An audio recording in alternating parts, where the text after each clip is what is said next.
Hi everyone. So I've heard about the sad news of Olivia Newton-John dying of breast cancer overnight, and I just wanted to do a video for you just to make you a bit more aware of what can cause breast cancer and some changes that you can start to implement, and also just to remember Olivia Newton-John. So I remember watching Grease when I was about 8 or 9. It had been out for a long time, the film, before I started watching it. And I remember I had long hair all the way down to my bum, and my mum would wash it, and then my mum would plait it all for me, and I'd sleep in the plaits overnight, and I'd wake up in the morning and I used to have like wavy curly hair like Olivia Newton-John did at the end of the film. So that was something that I remembered this morning when I heard about that, and wearing the tight clothes and just really wanting to be like her, because she was such an inspiration. And as she's gone through life as well, she's helped so many people with breast cancer, even though she's been going through that herself. So, you know, breast cancer affects millions of people, and then even though there's millions and millions of dollars being put into research and trying to find a cure, they're not actually finding one, because one of the things that needs to be changed is how women act and behave towards themselves. So you can take the medication, you can have the chemo, you can have all of the operations, but I've found that if we don't make changes ourselves in some ways, then it doesn't matter. The body is still going to be telling us what needs to be changed, even whilst it's still resisting all of the medication and everything that's going on. So we really have to make sure that the conditions in our life, our environment, are set up to help protect us. And also there's some other things that we can do to really help us as well. So we can really help our body protect itself from this disease and not need to show us the signs or the symptoms, because there's other things that need to be changed. So a couple of things that you can start to do: nurture yourself more. If you think that you already nurture yourself and look after yourself, increase it by 50%. If you're not doing anything to nurture yourself, increase it by 100%. You know, take some time out for yourself. Go and read a book that's not work related or personal development, that's actual fiction and is fun to read, or just something that you really enjoy doing for yourself. Maybe go and watch a film much more regularly than you do.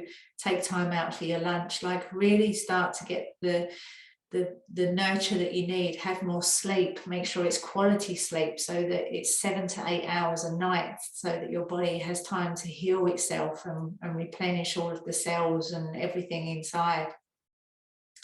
Another thing that you can do is stop being so busy at work or in your business that you're not actually having time to have fun anymore.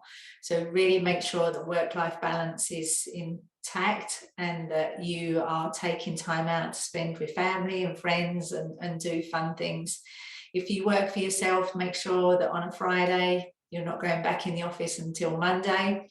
Everything can wait, and you're really having those 2 days off to really look after yourself and have some fun again.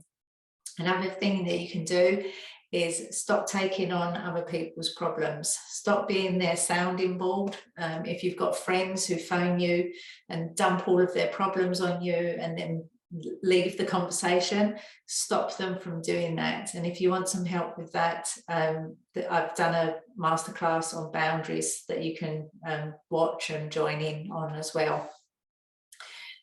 Really make sure that your time is being respected, and that you don't just take on other people's worry. Don't take on other people's guilt. If you're living with your own guilt and frustrations, or you've taken on blame from other people, let it go. We can't change the past. You're not going to make anything different by keep worrying about things that have happened or being blamed for things that have happened. So you can't change that. So stop carrying it with you, because it's doing your body damage, and eventually the body will start to show you signs in different ways that you need to let it go. So choose to let it go now. and really start concentrating on the present moment and what changes you're going to be making for yourself as well. The other thing, why keep worrying about the past? It's already happened. You know, if you can't change it, you can't make it be any different from what it is. All we can do is learn our lessons from what's happened in the past, and then we can move on. So one of the things really that your body doesn't want to be holding on to is other people's worry and stress, or your own that's happened in the past. So new slate today, new, nice and clean, moving forward. Just one more thing, really start to believe in yourself, have that self-confidence that you know is inside you, but maybe hiding a little bit more. So really just know that who you are as a person is who you're meant to be, and follow your path and your dreams and do what you've come here to do. So these are just a few things that you can start to change in yourself to protect your body from becoming unwell. And once you start to implement these changes, the chemicals in the body start to shift as well. So it's so beneficial. And over the next month or two, when you start to implement these changes, you're really going to start to see a difference as well. Olivia done so much great work, as I've said, and Grease is still one of my favourite films. I love the songs on it. My favourite one is Hopelessly Devoted to You. I can sing that really loudly in a terrible voice and just really enjoy doing it. So if you've got a favourite song in Grease, go and play it, go and find it on YouTube, put some headphones in, go and sing it as loudly as you want to, and let's celebrate all of the things that she brought to the world and the difference that she made while she was here.